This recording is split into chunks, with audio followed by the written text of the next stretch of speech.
What's going on, Player Profiler Nation? Welcome to the latest episode of the Futurecast. I'm your host, Matty, Kiwoom, joined by OG Theo Gremminger, and we are joined by a very, very, very special guest here today. You may have noticed the overlay, little classic theme, because today on the show we have Cody Carpentier NFL on X, the man who took the Futurecast into the stars, baby. Cody, what's going on? Not a damn thing, brother. I appreciate you guys having me on as always. I knew this day would eventually come, right? I think I did north of like 40 episodes of the Futurecast after the real OG of the Futurecast, Ray Garvin, moved on.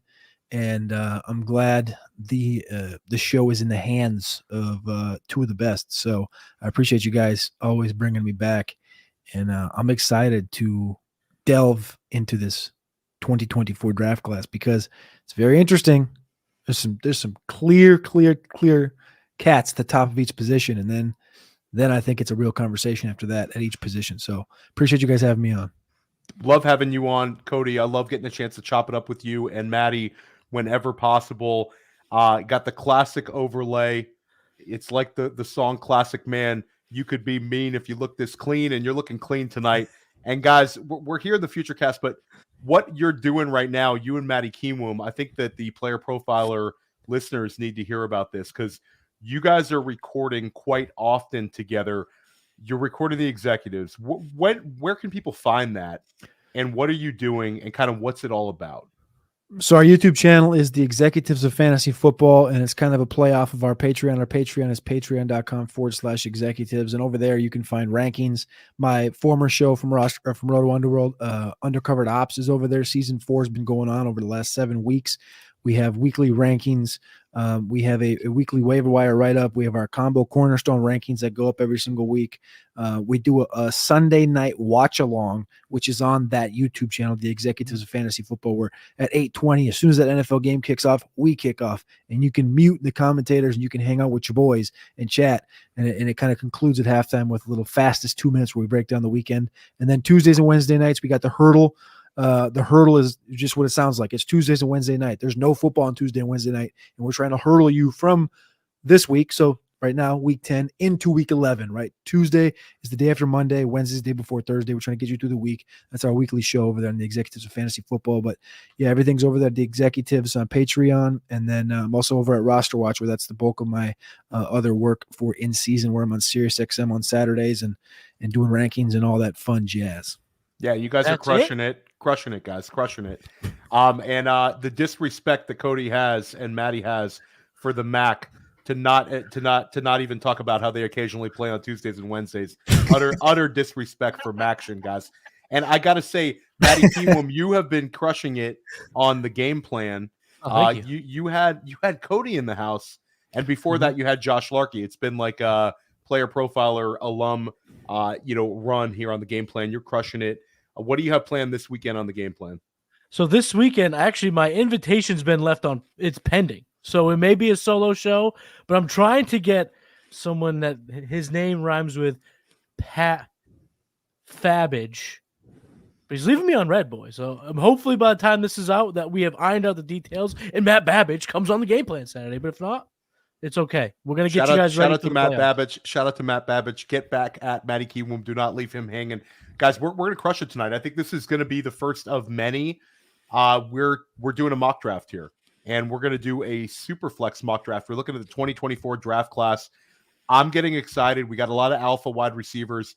Matty and I have had a number of guests coming on the last few weeks. We've had John Lobb. We've had Matt Hicks. We've kind of talked about this class as a whole. Cody, you're one of the goats out there when it comes to evaluating talent in the college ranks. So we're really, really thrilled to have you returning with us in the Futurecast. After we hear a word from our sponsors, we're just going to rock and roll, guys. We're ripping, we're running, we're mock drafting.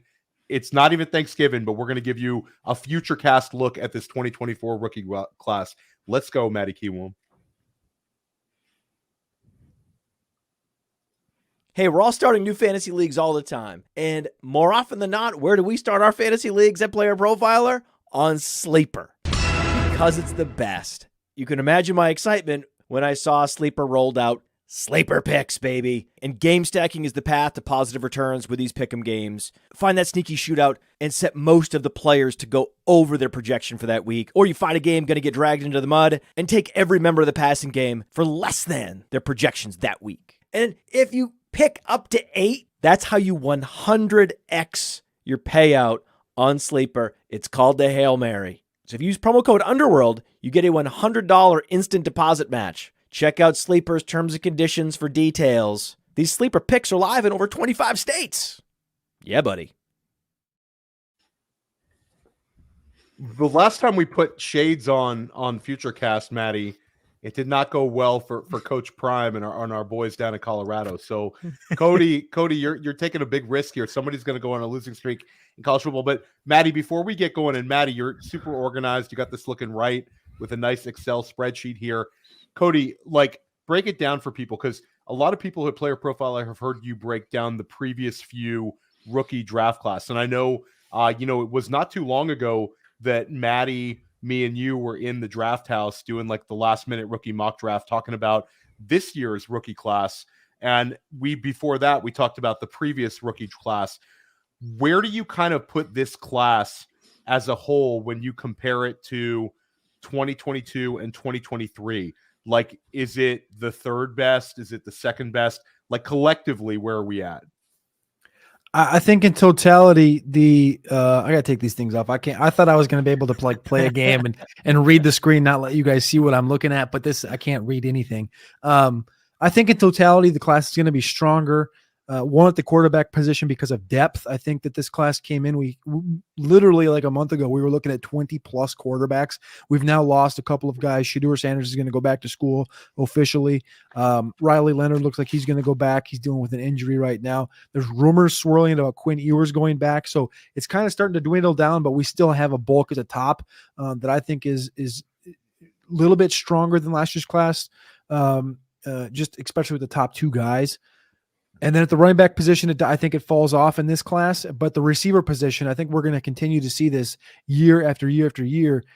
These receiver classes are going to get stronger. It's just the art of the 7-on-7 era in football, in high school football, moving to college, and then moving on to the pros. But this class, I think at the most, is the opposite of last year from a body type class, where last year we're talking about Nathaniel Dell, Zay Flowers, Josh Downs, Jordan Addison, 165, 175, 180 max between those guys. Puka Nacua, who's played well, 200 exactly. Where this class, you got Marvin Harrison, you got Keon Coleman, you got Adonai Mitchell, Xavier Legette, guys that are 6'2", 220 plus, and they're really good X receivers. And I think that's going to be the bulk and the strength of this class as far as the receiver position. But I think the receiver position is equal, I would say, around the same area plus. So it's kind of it's the same as last year, but you have a Marvin Harrison on top. That's kind of the way I look at that. And then the tight end position, of course, you have Brock Bowers at the top right here.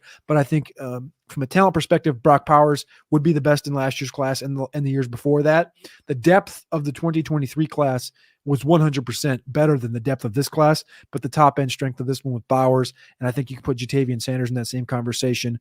Not quite on Bowers' level, but I think Jatavian Sanders is in a tier of his own similarly. So I think the receiver class is better, similar. The quarterback position is a little bit better. The running back position is a little bit worse. And the tight end position lacks the depth, but has a better star power at the top.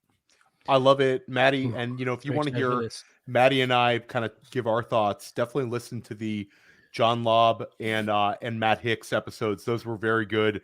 Matty kind of dove into the same thing. But one quick question, Cody, and we've talked about this running back class, and it seems like kind of there's a lack of enthusiasm. Are there guys in this running back class that you're going to be a lot more excited about with landing spots? Or is this a class where you're kind of not every year can be special and we just got a Bijan and a Gibbs this past year? Kind of where are you at collectively when you look at this running back class as a whole? I'm not sure. So it's going to be very interesting to kind of see what the landing spots look like. Of course, we have a little ways to go before that happens, but I think in totality, of course we had the Bijan and the Jahmyr Gibbs you're not going to see a guy get drafted in round 1 in this draft class. Travion Henderson a couple years ago was looked at as that guy.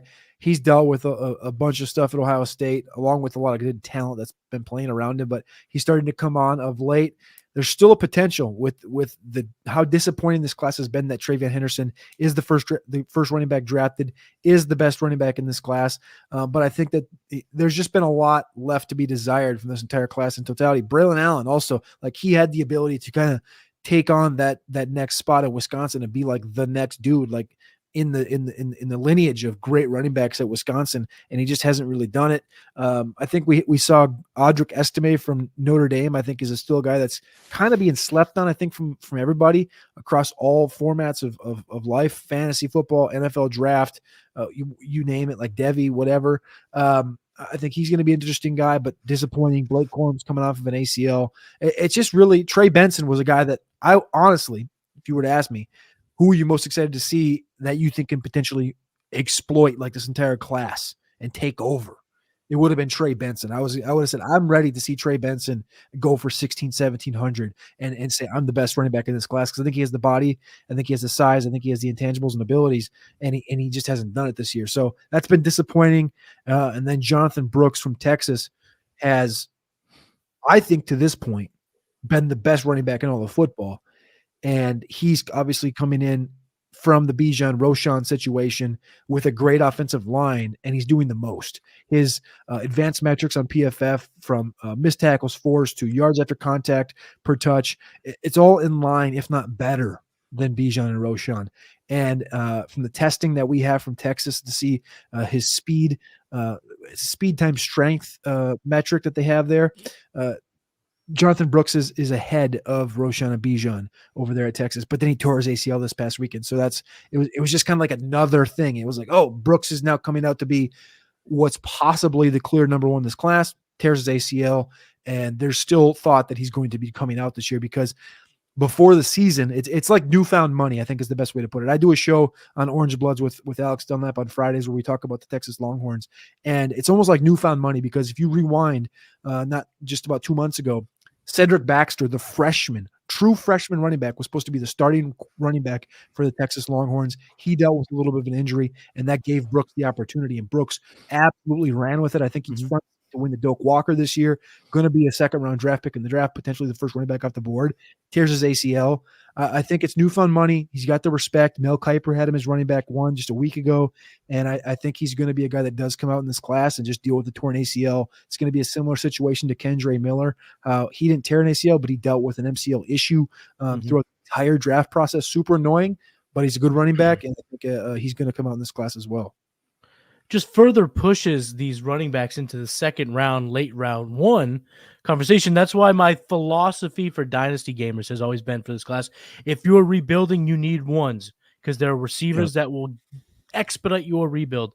If you're a contender, gather 2s, because you can re-up on a number of running backs heading into this year. But tonight, we're going to go ahead and run a 2-round Superflex mock. I went ahead and picked the draft order here, and since I went 3rd of the 3, I didn't think you guys would mind all that much. So the rules are simple here. This is a PPR Superflex Rookie Mock. It's going to go Cody, Theo, me, and it's going to repeat that pattern for 2 full rounds. So Cody Carpentier, you are on the clock. All right, boys, we're doing the thing. Me and Matty have talked about this one over at patreon.com/executives. We've done our executives of show over the course of the entire summer. We talked about this draft class already. We talked about the quarterbacks, and we've been in line with this quarterback position for a good part of about a year, I'd say. And that's going to be Mr. Drake May. Drake May is going to be my quarterback here at the 101. A lot of people, of course, the last 3 years have had Caleb Williams in this situation, but I think that's a much larger conversation that we will have for the next couple months. But I'm going to go Drake May because I think it's the best. It's the most guaranteed thing at the quarterback position in this class. I think there is still room for him to grow. I think he can add 10 to 15 pounds on his body. I do think if the Bears do end up with that number 1 overall pick, they will again not be making that selection in 2024. So I'm looking for somebody to move up there, whether it's I don't know whether it's the Rams or whether it's the Patriots or whoever. I think somebody's going to move up into that spot to get Drake May, and I don't think he's going to go to Chicago. I think Drake May is going to be in a better spot than anybody's expecting right now. I'll go short. I'll go short on number 2. So you take Drake May. I'm going to go Caleb Williams. Cody doesn't like to see a quarterback just weep after a loss. He doesn't like it. He's factoring that in his ranking. But I mean, it's an easy 100%. It's an easy top 2, guys. I won't take up your time, but I am, and I actually think it's probably a really easy top 3. But Matty Kiwoom, take us away here at the 103. 103, simple for me. It is the generational prospect. It is the absolute beast of a wide receiver, Marvin Harrison Jr. He's going to get that top 5 draft capital. He's top 6 in yards per out run. He's second in the nation in touchdowns, and he's just getting hotter. And everything that's coming from, Columbus just paints a great picture of this kid as an athlete, as a person that's going to cement himself in the NFL. Give me my cornerstone wide receiver, the Dynasty wide receiver 1, Marvin Harrison Jr. I love it. Easy top 3. Easy top 3, guys. Don't overcomplicate the top 3. Cody, you're back on the clock. I love these receivers, dude. I do. I love Neighbors. I love Coleman. I love Adunze. I don't love any of the running backs. I think we talked about that before, and I don't think any of the quarterbacks to this point end up being first-round guys. I think there's a potential for Bo Nix and J.J. McCarthy. So for that reason, I'm doing the thing. We've talked about this guy again forever, similar to the Kyle Pitts situation. It's Brock Bowers. He deserves to be up in this conversation. I don't think it's a question. We saw it last year with a guy that's in the similar body type of him with Dalton Kincaid. Bowers is a little bit slimmer. He's dealt with some injuries, but I think I trust the process with it. And I think that he's going to be highly, highly, highly coveted, and he's going to be a top 8-9 pick in the NFL draft. I love it. And I was actually hoping you were taking a receiver, because to me, you could make an argument for a number of these receivers. Mm-hmm. And I really, really like Keon Coleman. I think he's like a true alpha wide receiver, but I think the more and more I watch him, I'm going to go with Malik Neighbors, because I think Malik Neighbors is a can't miss player in the NFL. I think he's an absolute stud. I think if he lands really, really well, this is a guy who's just going to crush it right from the get-go. And even if he lands poorly, he's a good enough player that I think he's going to have a long-term impact. I like the DJ Moore comparison, so let's hope he gets into a better situation than DJ Moore has been in for many seasons in his career. I'm going to go Malik Neighbors. So here with the 106, I am going to go quarterback, and I'm going to go with Jaden Daniels. I actually believe that Jaden Daniels gets enough helium that he is a first-round draft pick. I think that by the end of the draft season, this is my bold take, and you'll hear it now on the Way Too Early 2024 Superflex Mock Show here on the Futurecast with Cody Carpentier. 4 quarterbacks go in the first half of the first round. It's going to be the top 2 that we know, and it will be Jaden Daniels and J.J. McCarthy. Those 4 quarterbacks will go in the top 16 picks of this year's NFL draft. I love it, Matty Kiwoom. Matty Kiwoom is bringing the heat. We talked about Jaden Daniels in the pre-show. Cody's got him potentially as a second-round draft pick, but I think if he goes in the first round, he's going to be absolute helium shooting up these draft boards. Wow. So Matty Kiwoom is seeing the future on the Futurecast. Love it, Matty. Cody, you're back on the clock.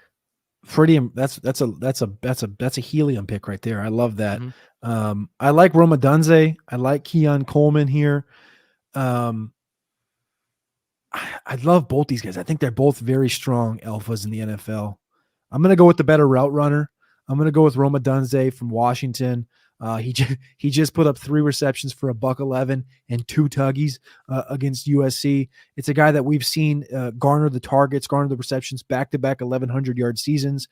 He came back, doubled down. His average yards per reception over the last couple of years went from 10 to 15, down up to 18.5 right now with Michael Penix at Washington. I think he's a guy that has a massive toolbox when he enters the NFL. And I think coming in there 6'3", 200 pounds, it's not quite the T. Higgins size. It's not quite the Jamar Chase size. It's right between there, I think, with abilities of each of these dudes. He's going to run in the 4.3s. He has a little bit, and this is going to sound odd because he's bigger, and like you said, his game is not really this player style, but he has a Odell Beckham smoothness to his game. It's enticing. And like you said at the top of the show, if you were pissed off that they were all lollipop kids in the 2023 class, the 2024 class, you're talking 6'1" or bigger. These are some big wide receivers. So Theo, you are on the clock here with the 108. I love Adunze. We've talked about him, for weeks here on the Futurecast, and I think that when it comes down to it, I think he's going to be a top 10 pick in the NFL draft, and I also think that the guy I'm going to take is going to be a top 10 pick, and that's Keon Coleman.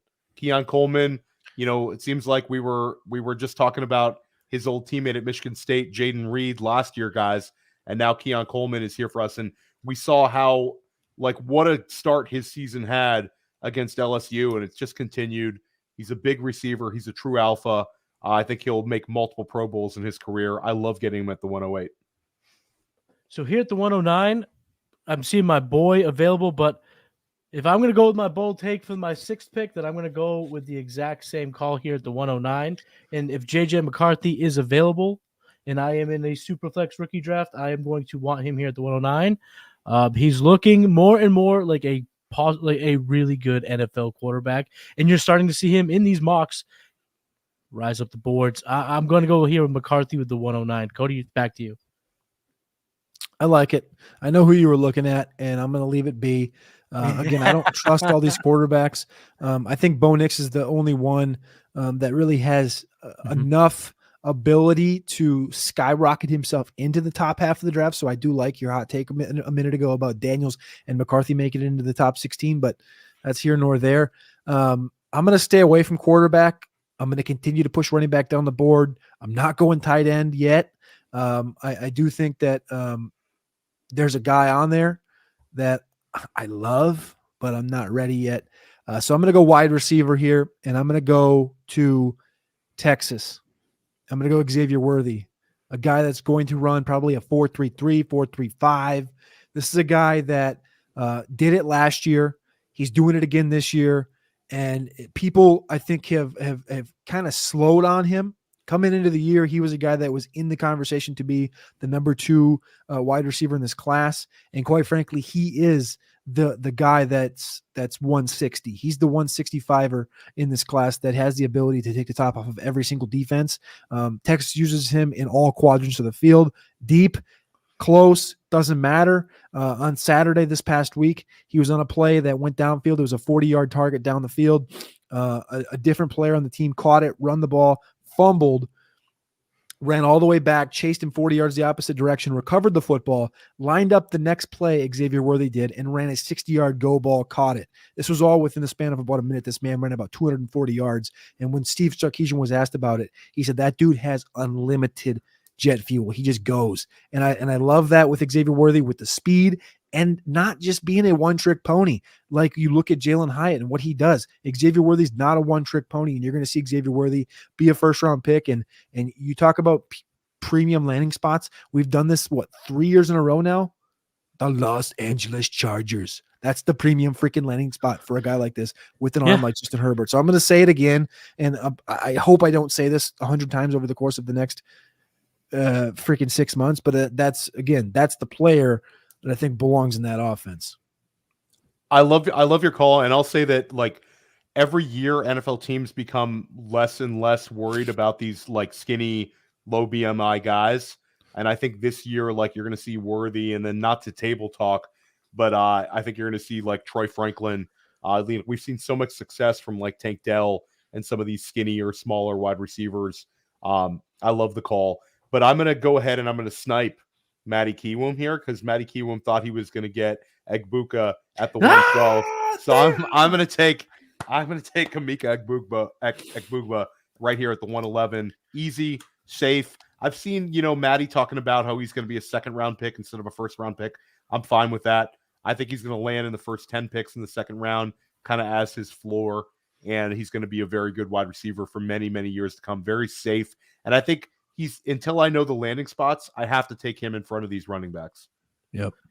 It makes a lot of sense here. And now you basically, this is the, if what we've talked about tonight is kind of how the draft rolls out. This is crazy that we haven't had a running back off the board, but I think this is where it gets the rubber meets the road, the fork in the road, whatever you want to call it, because Troy Franklin is a guy that looks like he can get that round 1 draft capital. Troy Franklin looks like Jalen Hyatt, but maybe more polished, maybe a more effective player right off the bat.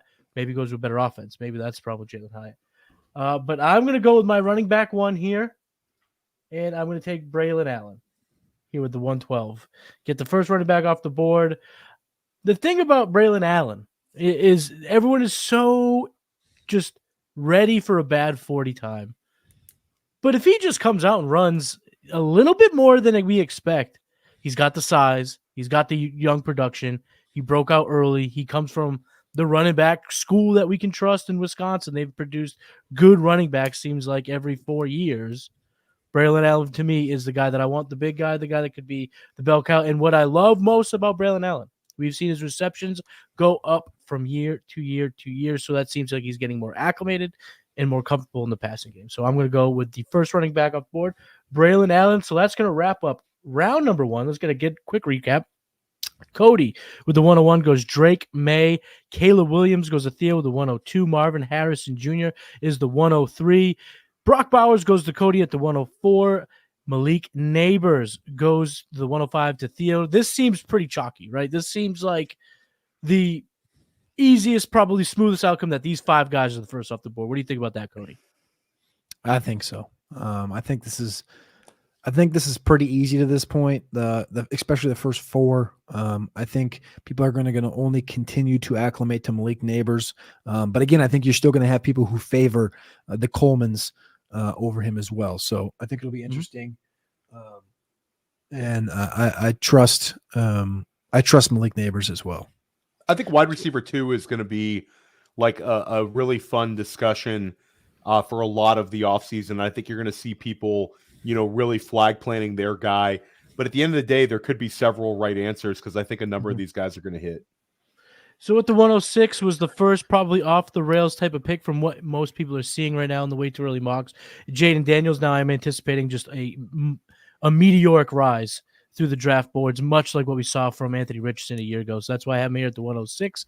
Odunze goes 107. Again, Odunze, Coleman, who at 108, and Malik Neighbors at wide receiver 2 seems wide open with a ton of talent. Again, here at the 109, I went McCarthy because, again, I believe in these quarterbacks. I think that we see a lot of them, or these 2 quarterbacks rise off the board. Xavier Worthy, the Hollywood Brown 2.0, hopefully going to the Los Angeles Chargers. They don't make the same mistake like they did last year. Emeka Egbuka, Theo snipes me with the 111, and Braylon Allen goes with the 112, first running back off the board. Crazy to think one running back, could be none running, but no running backs off the board. So Theo, if you're a contender, if you're a team, actually let's say on the other side, let's say you're middling to rebuild. Are you trying to load up all round 1s, or do you want to start getting these round 2s if there's only going to be one guy off the board with your 203, 204? I think for a dynasty perspective, it's always the easiest if you're able to accumulate any sort of a 1. I can always pivot down to a number of 2s, especially when these guys start gaining value. But we've talked about just from a pure dynasty game theory, especially in Superflex, it's much easier for me to go get 2s and 3s. So I'm getting whatever I can, Matty, because I'm getting more excited about this draft class. And I want to have that, draft pick equity that I can move up and down the draft, get the guys I want. Maybe when we start seeing tier breaks in this draft class, when we know the landing spots, I want to be able to get into those preferred tiers. So I don't think you really overthink it. I think you want to just go out and get picks in the first 2 rounds and then take the 3s whenever you can, especially as throw-ins, because we're getting more and more excited about this draft class, especially when it talks about elite talent at the quarterback position and alpha wide receivers. Absolutely. So let's get the second round of popping. Cody, 201, who's it going to be? Going quarterback here, Bo Nix, a guy that's currently the Heisman leader as far as odds go. I think he's a guy that has the potential, like I said, to skyrocket up into the teens. I don't think he has top 10 ability just based on what we've seen so far and the question marks of the 5th year and stuff like that. But I do think like a Tampa landing spot, I think a Jet, a Las Vegas, I'm thinking about those teams. I'm thinking about New Orleans, situations like that, where I think Bo Nix can go in and maybe not start right away, but he can sit for at least a little bit, or potentially, if he is forced into action, that you're going to get some type of shitty Josh Allen year one type of output from Bo Nix. But I think in an elite world, he sits for an entirety of 1 year behind like a Carr or a Jameis Winston. Mm-hmm. And then in 2025, Bo Nix takes off with talent around him. I like Bo Nix here. I think you're playing the intangibles game, and I'm getting him here, I think, at quarterback 5 in this draft, which I'm on board with. Absolutely. So now with the 202, Theo, who's going to be another running back? Or are you going to go somewhere else? No, I'm going to go with Trevion Henderson. I think that right here, this is like a fantastic value for him, and he's got receiving. It's got receiving ability too. So I think when it comes down to it, there's no way that he's going to be the 202 in a Superflex draft. I think at the end of the day, he's going to end up somewhere around like the 108, 109, just because people are going to start falling in love with some of the wide receivers we're going to talk about next. And they're going to look at it as a scarcity thing where there's only a few impactful running backs. He's going to be one of them. So I think, if we went back 6 months from now, we'd say that was great value that Theo got on Henderson. He can catch the football, guys. And backs like that in the NFL have a premium they're insulated in terms of their fantasy scoring, and he's got the pedigree. So I'm going with Henderson. In the top 5 of the nation's receiving leaders, we've seen 2 off the board and 2 still remain high up on this draft list. I'm going to take one of them, wide receiver from the University of Oregon, Troy Franklin. We just continue to see this kid make plays. He has 11 touchdowns. He grades extremely well on the PFF metrics, and he's going to smash the combine. He is going to run extremely fast. And that's just going to elevate him into being a potential round 1 draft selection. So to get him at the 203 seems like tremendous value to me. And I think what the moral of the story is, and we can already say this with absolute certainty, that this draft is going to change leagues. When Troy Franklin and Trevion Henderson are the 202 and 203, and we only have a couple kind of off-the-wall type picks here in the first round, that just shows you the depth here. So this draft's going to be crazy. Cody, you're up with the 204. You know what I love about this one right here is he's going to be the second wide receiver drafted in this mock right here, but he's going to be the first wide receiver drafted in the NFL draft in 2024 in round 1. He's going to be the first wide receiver drafted in round 2 of the 2024 NFL draft. You look at the last couple of years, who has been the wide receiver 1 drafted in round 2 of the NFL draft? Deebo Samuel went 36th overall. We saw T. Higgins go 33rd. Michael Pittman right behind him at 34. Last year, Elijah Moore. And then this past year, we saw Christian Watson of one of those guys as well. So I think this year it's going to be Adonai Mitchell. Adonai Mitchell out of Texas, 6'4", about 190, 195 pounds in that range. He's going to run probably in the 4.5s, I would say. And he's a guy that's kind of taken that big step forward. He transferred away from Georgia, back-to-back national championships, caught a touchdown. Get this. In every college football playoff game he's played in, which is back-to-back championships, back-to-back semifinal games. He's caught touchdowns in all 4 of those games. He got the nod of approval from George Pickens. They asked George Pickens when he was leaving Georgia about the receiving core at Georgia, and he said, that dude's got next. Adonai Mitchell, he's got next. And he transferred away, went to Texas, and he's been a touchdown machine this year. He's got 9 touchdowns on the season playing alongside Xavier Worthy. He came into this offense and grew with Quinn Ewers in year 1, and he's already eclipsed 600 receiving yards. I think it's a guy that you're going to see probably not really get mocked much in round 1, but I think he's just going to be a consistent hammer at the top of round 2. And if you really want to tie a line here, if you put currently, based on odds, the Bears have the first overall pick, the Giants have the second overall pick, and this New England Patriot team has a third overall pick. If there's some chance that the Patriots play the Giants, wait, the Patriots do play the Giants in 2 weeks? If the Giants beat the Patriots had the number 2 overall pick and Drake May in their lap. Imagine Drake May going to New England and all of a sudden Adonai Mitchell's like, la-di-da-di-da, here we go. That's a whole different looking New England Patriot football team, and I know Matty Kiwoom's happy about it. Time out, guys. Quick pause. What is the Vegas point spread on New England versus the Giants? Because I'm going to say it's going to be like New England minus 4.5, and that's going to be like a 24-0 New England win. Like the Giants aren't going to be able to score. I don't think the Giants are going to get a first down in that game. That's going to be like Bill Belichick classic, watching film And he's like, no, you guys are literally not going to do a single thing today. What's the line?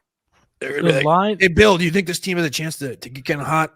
Yeah, we're just gonna keep on playing football and That's right. That's right. It's We a don't good want a game. franchise changing quarterback. We'd rather beat the Giants. The Patriots are going to lose that game 9-3, and I'm going to put it into the universe till the universe tells me so. That's what I'm doing.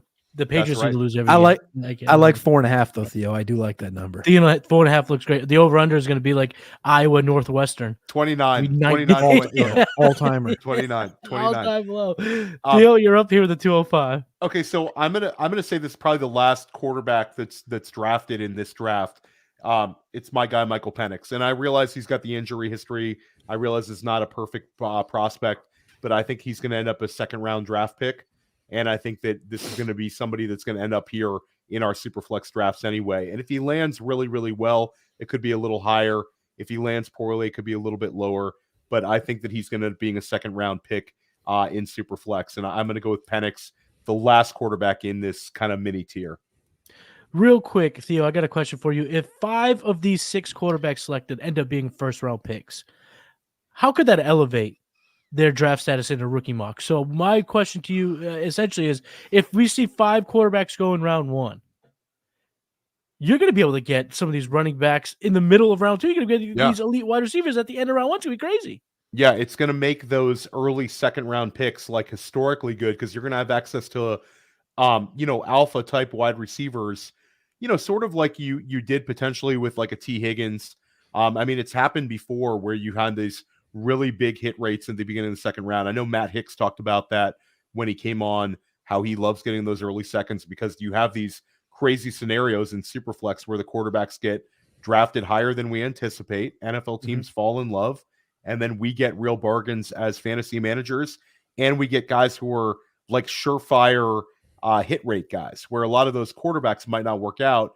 We feel really, really good about these wide receivers. So, yeah, Matty, talk it into existence. Let's make all of our picks more valuable. I love it. I love it. So here with the 206, I'm going to go back to the running back well. I'm going to take Trey Benson. Trey Benson at the 206 just a few months ago would have been, I don't know if I'd call it quite a pipe dream, but it would have been one of those, wow, I can't believe I'm getting this type of value. So to get him to 206, I'm happy with that. He's a punishing runner, and he's not going to have a whole lot of tread on the tires when he comes out of college after a little bit of a slower usage type season. So I kind of like the value that I'm getting here with the 206. Let's turn it on over to the last portion of this mock draft. Cody, 207, you're up. This one is possibly one of my favorite prospects in this class to date. I'm going to go Xavier Legette from South Carolina. He's about 6'2", 6'3", 225 pounds. He kind of classifies as your A.J. Brown, Laviska Shenault type of a situation as far as the athleticism and the abilities. Legette's been at South Carolina since 2019, and before 2023, he had 423 career receiving yards. Over the first 4 games this season, this dude had 556. That broke Alshon Jeffrey's school record for the most receiving yards in the first 4 games. Pretty impressive stuff. He exploded against Mississippi State, took a shallow crosser, which was one of the most impressive plays of the first quarter of the season to me, 76 yards on a blink. I think Xavier Legette is a sleeper to get into round 1 by the time the draft comes around, and it's kind of a situation that I'm looking at in Kansas City. I talked about this about a couple weeks ago on my top 10 thoughts show over there at Roster Watch, and that being that I don't think Kansas City should spend a early draft capital on a rookie for a 3rd consecutive season. I think they should go after like a Mike Evans or Michael Pittman type of situation, but if they're going to do it, Xavier Legette is the type of guy I'd like to do it for. So yeah, I put him number 31 overall in my NFL, my latest NFL mock draft over at rosterwatch.com. So the pick is Xavier Legette from South Carolina. Love the Legette pick. And that is the last of those 5 aforementioned receiving leaders off the board now. So Theo, you're up here with the 208. Yeah, so I really wanted to get Brock Bowers early in the first round, so I'll take the consolation prize, and I'm going to take Jatavian Sanders. I think he's the clear tight end too. I think he's going to end up in this portion of the draft. I think for tight end premium, if he lands well, he could be drafted maybe a little bit higher.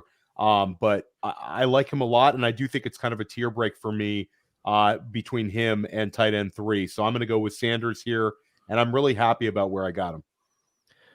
You sniped me again, Theo. So I just want to let you know how Love it. disappointed I I feel am. in smart you, when I and snipe hope you. that Yeah. you don't sleep well tonight, knowing that you've sniped me not once but twice. So now I have to pivot here. I'm going to look at the running backs available. Do I go Rocket Sanders, who again had so much hype coming into the year, but he's been hurt? Nope, I'm not. I'm going to go with Blake Corum, and Blake Corum is probably the boring pick, but he's leading the nation in rushing touchdowns, and I think he's going to end up being one of those NFL goofballs that rises up the draft board, ends up getting a job, and gets run away with it. He has a lot of comparisons to Evan Hull, but if he gets better draft capital than Evan Hull, we all were hyped about Evan Hull going into this year's draft season after he was taken late by the Colts. Blake Corum can get better draft capital than that. He's to me is a not the same size, but at the same value trajectory of a Brian Robinson, a guy that we all poo-poo. He gets decent draft capital. He ends up just plotting along in the NFL, and then you're like, holy shit, I have now just become a Blake Corum fanboy. So I'm going to go Blake Matty Corum. Kiwoom, you're like a sucker for shorter running backs. You always gravitate towards those guys. Always. Always. The shorter, always. the better. And Rocket Sanders, to me, he gets fun at the end of the second, early third. If he starts falling there with that injury, that's where it's going to be fun. We'll see how the draft process goes, how he can work out. But before we get to the last 3 picks of this draft, I'm going to propose something to you guys. This is off the cuff. This is not in the show notes, but I'm proposing these last 3 picks. Let's go a little off the board. So these aren't necessarily guys that we would project to be end of the second round rookie picks, but someone who could be there. Call it a sleeper, call it a projection pick, whatever. But I propose that we get a little crazy here with our last picks. What do you say? We can get kind of crazy. Let's get crazy. So Cody, you got a sleeper that necessarily won't be the 210, but if things go maybe the way you project it to be, you can find his way into the second round. Yeah, I'm gonna go off this board, not on this board. And I'm gonna go with the guy that just got hurt. Is that fair? Can I go with Jonathan Brooks? Because you don't have Jonathan Brooks on here. Jonathan Brooks should have won the Doak Walker this year. I still think there's an outside shot that they do give it to him because, quite frankly, like we've talked about here, there has been no runaway best running back in football, I would say, to this point in the college football season. And I think that Jonathan Brooks deserves it. We talked about earlier on kind of my thoughts on how he's grown through the process. CJ Baxter was the starting. This guy was, listen, Jonathan Brooks sat behind Roschon Johnson and Bijan Robinson the last 2 years. And as a junior, it's my opportunity. It's my chance. And they bring in a true freshman, CJ Baxter, 5-star running back, and he takes the job from you. CJ Baxter starts the season, has an ankle injury, and Jonathan Brooks enters. Jonathan Brooks rattles off 100-yard game after 100-yard game after 100-yard game, 200-yard game, 100-yard game, 99, 98, 100-yard game, tears his ACL this past week. We saw Blake Corum tear his ACL last year late. I think it was in the semifinal of the championship. Go back to school. And now you saw him just go at the board of the 209. Jonathan Brooks is a maniacal running back from the purest form. He breaks tackles at the highest level. And I think he's a guy that when you talk about translating to the NFL, he's more polished than that of a Roschon Johnson, a guy that we loved last year because of his hard running style. I think he's a guy that when you stack him up against every other running back in the country, this guy's got 63 missed tackles forced, which is top 5 in all of college football, number 2 in FBS at the Power 5 level. This guy's got 1,135 yards, 16 rushes of over 15, 492 breakaway runs, top 5 in college football. This is, in the purest form, the best running back in college football. He's dealing with a torn ACL. I think there's still a chance that this guy goes late round 2 in the NFL draft, probably round 3. Mel Kiper had him number 1 on his board. And as I mentioned to you guys before, I don't know if it's more about him or if it's more about the overall class. I think it's more about the class and kind of a combination. But I've been so disappointed in this class. This has been the bright star in this whole thing. And I just want to give him his time to shine because I think he does declare. And I think it's going to be a tough process for him because a lot of people are going to be detracting because of what happened to Kendre Miller last year. But I think we have to sit back and we have to remember what can happen if you go back to school. Mohamed Ibrahim tore his ACL, went back, tore his Achilles, ended his career pretty much. Mm-hmm. He went to the NFL, went to the Lions, undrafted, nothing happened. Frank Gore is an anomaly. Tears his ACL twice, ends up having a 15-year career. It doesn't happen for everybody. I think a newfound opportunity, newfound cash. Jonathan Brooks, late round 2 in the NFL draft, early round 3, getting him here at the 210, I absolutely love. And I think you're going to be able to get this value because people are going to be stung from the Kendre Miller situation last year. And I think Jonathan Brooks is going to expose a lot of value for you in rookie drafts. I love it. And I love the comparison to Kendre Miller. I think that's the most apt because we still believe in Kendre Miller. Kendre Miller in 2024 could easily be a player that we're excited about. And the same trajectory could happen for Jonathan Brooks. So to get him here at the 210 is the value that we're talking about. He is that type of sleeper pick that we're trying to take here. So, Theo, you're up here with your sleeper pick at the 211. Not really a sleeper because he's a well-known player, but I think it's a player that a lot of us think might be drafted on day 3.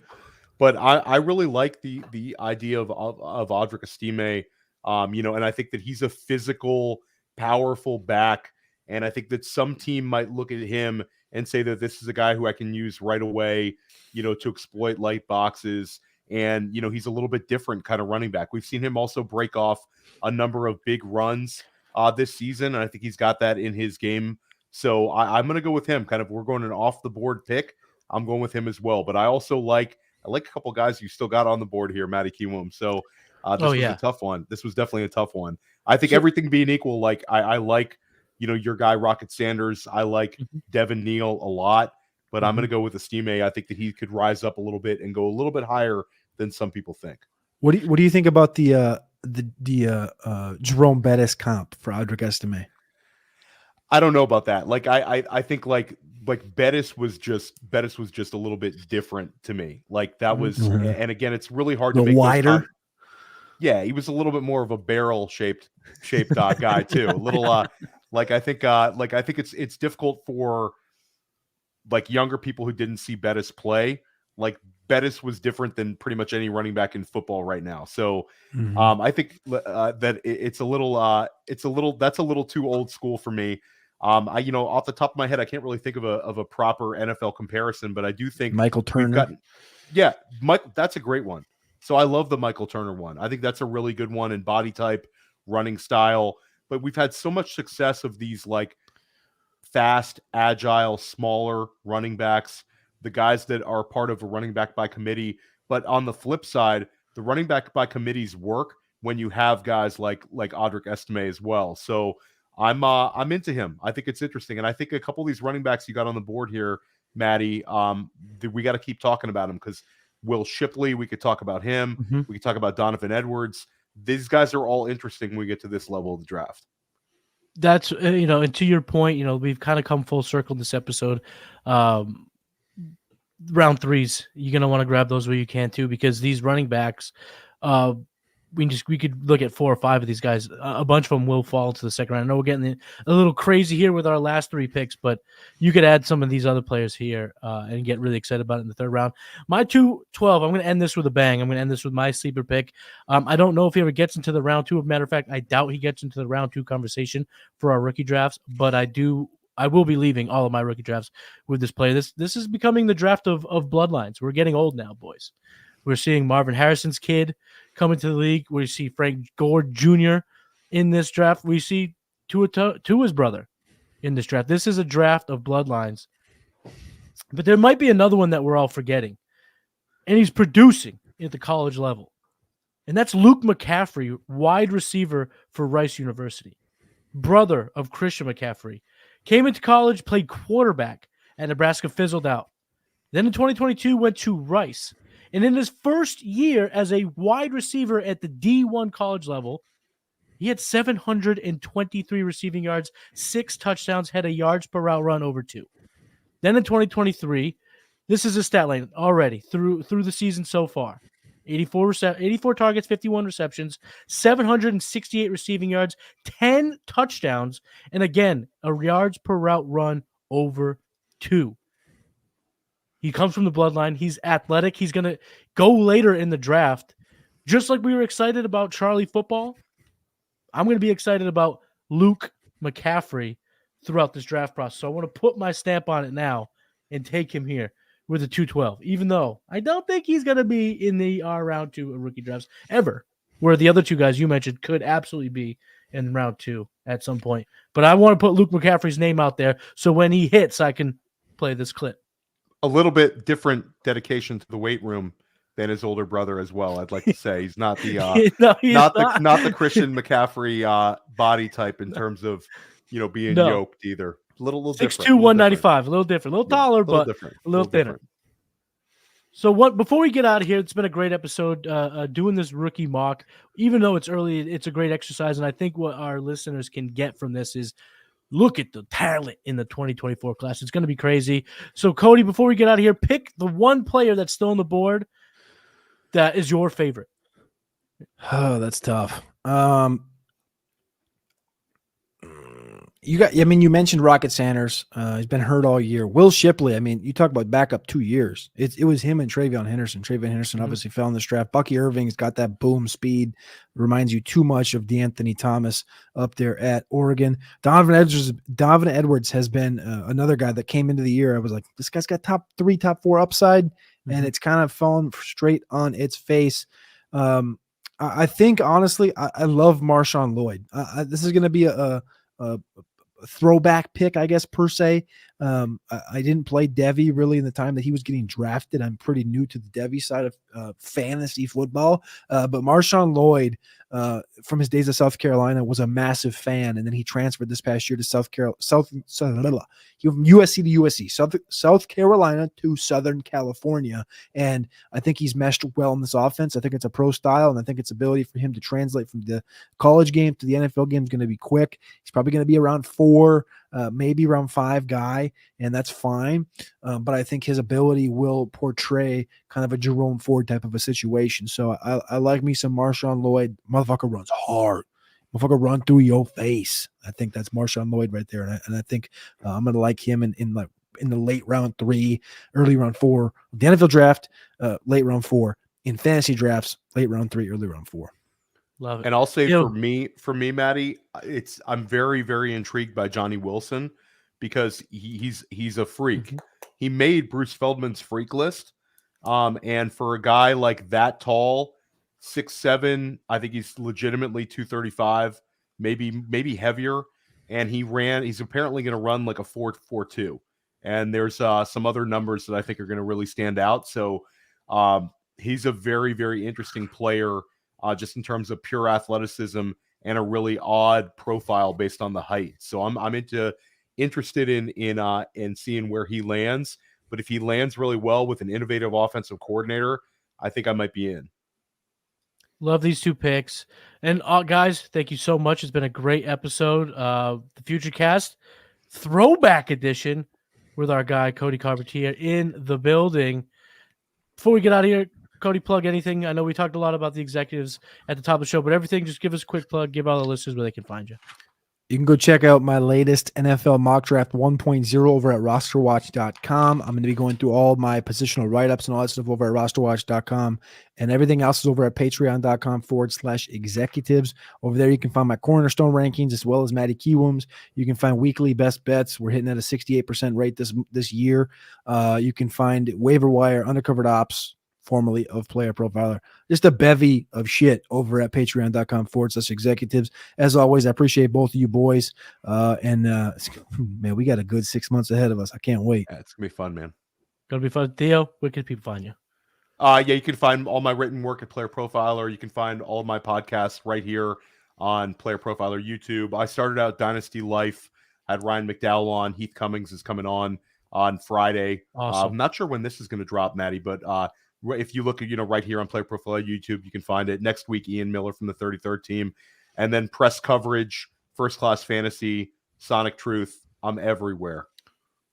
He's everywhere. And I'm Matty Kiwoom on X. The Game Plan every Saturday. Trade Gods every Thursday. Patreon.com. I always say executive.com. Maybe my brain subconsciously saying we need a website. But anyway, patreon.com/the executive, the hurdle every Tuesday, Wednesday, and the companion on Sundays.